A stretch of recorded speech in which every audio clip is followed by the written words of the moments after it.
The Miami sun blazed outside, but the chill in my parents' living room felt arctic.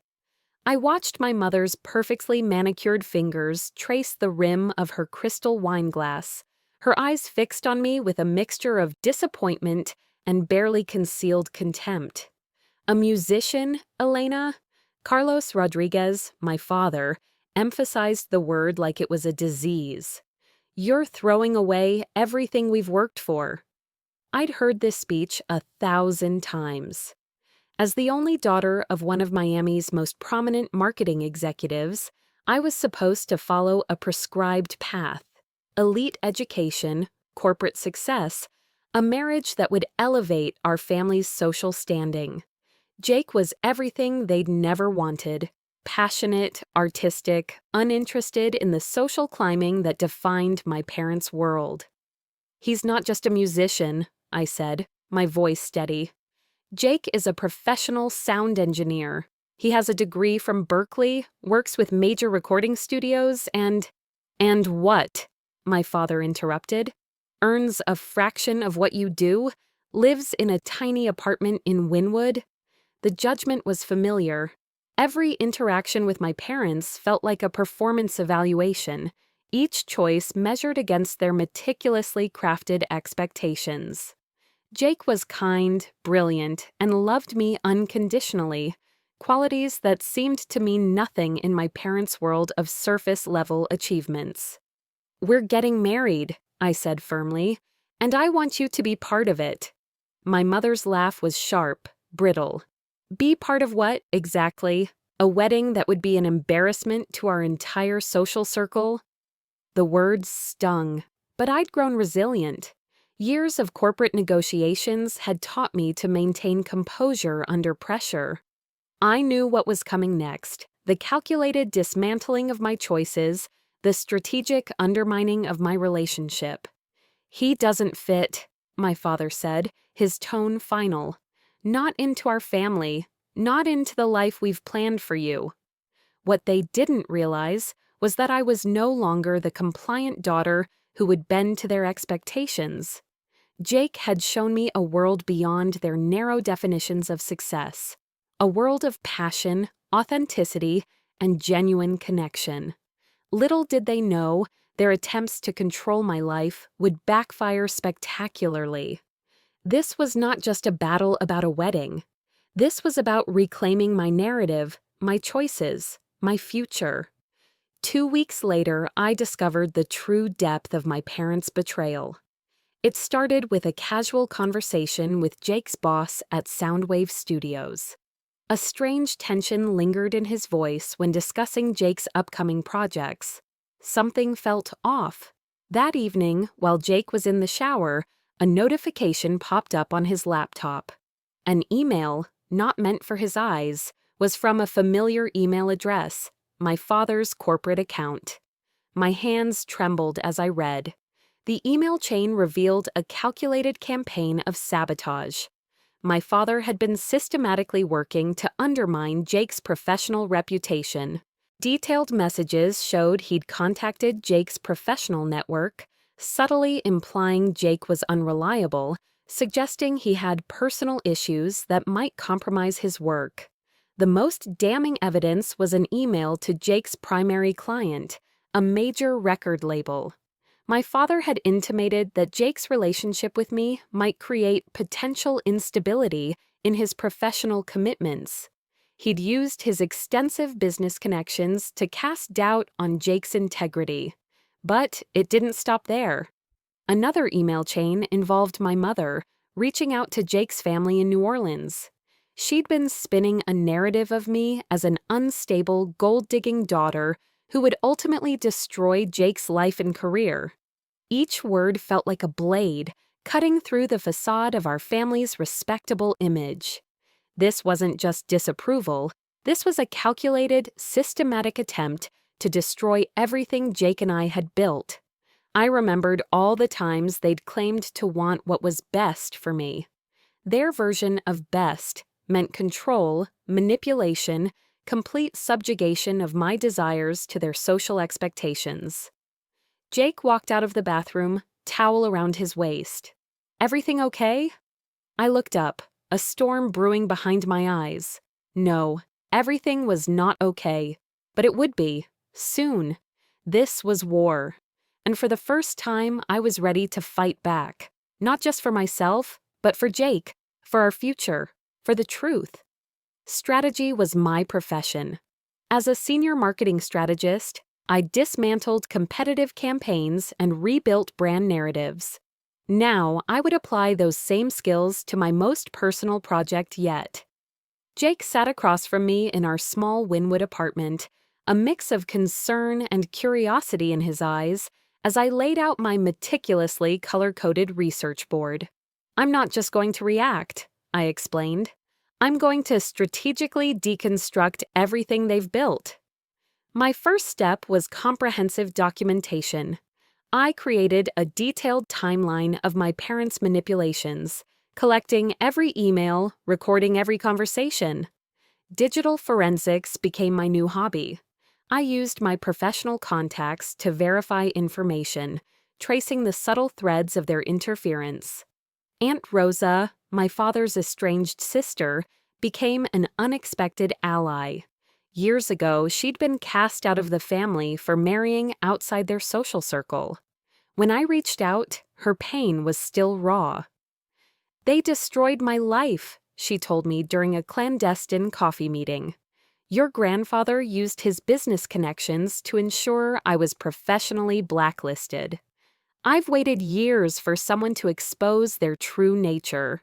She provided crucial historical context, generations of social manipulation, of controlling narratives, of maintaining a pristine external image at any cost. My extended network became my intelligence-gathering team, a college friend working in investigative journalism, a former colleague in digital forensics. Each piece of information was carefully verified, cross-referenced, documented. Jake watched my transformation with a mixture of admiration and concern. "Are you sure about this?" he asked one night. I looked up, my eyes cold and calculating. They didn't just try to stop our wedding. They tried to destroy Jake's professional life, to humiliate me, to control my entire existence. My plan wasn't just about revenge. It was about exposing a systemic pattern of manipulation that had controlled my family for generations. I would dismantle their carefully constructed facade, piece by meticulous piece. "This isn't just about us," I told Jake. "This is about breaking a cycle of emotional terrorism that's poisoned our family for decades." The pieces were falling into place, and when I was done, my parents would never see me the same way again. The Rodriguez Annual Charity Gala was the crown jewel of Miami's social season, a meticulously orchestrated event where my parents displayed their philanthropic facade to the city's elite. This year, it would become their downfall. I arrived with Jake, dressed impeccably. My midnight blue Valentino gown was a statement, elegant, powerful, unapologetic. Jake looked sharp in a custom Tom Ford suit, his presence radiating quiet confidence. The ballroom buzzed with Miami's most influential families, lawyers, politicians, business moguls, all circulating beneath crystal chandeliers, exchanging carefully curated pleasantries. My parents moved through the crowd like seasoned performers, my father commanding attention with his business acumen, my mother orchestrating social connections with surgical precision. I'd spent months preparing for this moment. As my father took the stage to make his annual donation speech, I signaled to my allies. Maria, my former legal intern, now working at a prestigious investigative journalism outlet, positioned herself near the sound system. Jake's cousin, a skilled IT specialist, had already infiltrated the venue's digital infrastructure. The first strike was subtle. As my father spoke about community support and family values, digital screens around the venue began displaying a carefully curated series of emails. Screenshots documenting his systematic attempts to sabotage Jake's career. Messages revealing his manipulative tactics with business contacts, personal communications that exposed the calculated nature of his social maneuvering. Whispers began. Phones emerged. The polite murmur of the gala transformed into a growing storm of shock and speculation. My mother realized something was wrong. Her perfectly maintained composure began to crack, her smile becoming brittle, her movements more frantic. The second wave hit harder. Archived documents appeared, financial records showing how my father had used his business connections to blacklist Aunt Rosa decades ago. Proof of manipulations that extended beyond our immediate family, revealing a pattern of control that spanned generations. People I'd known my entire life, business associates, family, friends, community leaders, began looking at my parents differently. The carefully constructed image was crumbling, pixel by digital pixel. Jake squeezed my hand. "Are you okay?" he whispered. I'd never been more okay. This wasn't just revenge. This was liberation. My father's voice faltered on stage. My mother's hand gripped the edge of a nearby table, knuckles white. The room was no longer theirs. It was mine. My father's law firm began distancing themselves immediately. Board members called emergency meetings, whispers of ethical breaches circulating like wildfire. The carefully constructed network of influence he'd spent decades building started to unravel with terrifying speed. My mother's social circles disintegrated. The same women who had once praised her meticulously planned charity events now avoided her gaze. Social media exploded with screenshots, conversations, evidence of generations of manipulation. But the most devastating revelation was yet to come. Aunt Rosa arrived at the Rodriguez family home, a place she'd been banished from for decades, with a manila envelope that would shatter everything. During a tense family meeting called to manage the fallout, she revealed the deepest family secret. The story of how my grandparents had systematically destroyed her life for marrying outside their expected social circle. How they'd used their business and social connections to ensure she was professionally and socially ostracized. "This isn't just about Elena and Jake," Rosa declared, her voice steady. "This is about breaking a generational cycle of control and emotional abuse." My parents sat frozen. The room, filled with extended family members who had long suspected but never spoken, became a pressure cooker of suppressed truths.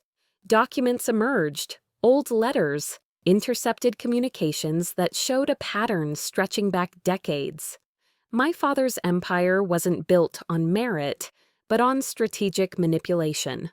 My mother's social standing was a carefully constructed illusion, maintained through calculated social engineering. Their defense crumbled. Each attempt to explain only exposed more of their intricate web of deceit. Jake stood beside me, a pillar of support. But this wasn't about him. This wasn't even entirely about me. This was about breaking a cycle of toxic family dynamics that had poisoned generations. The Rodriguez family legacy was being rewritten in real time. My father's voice broke when he finally spoke.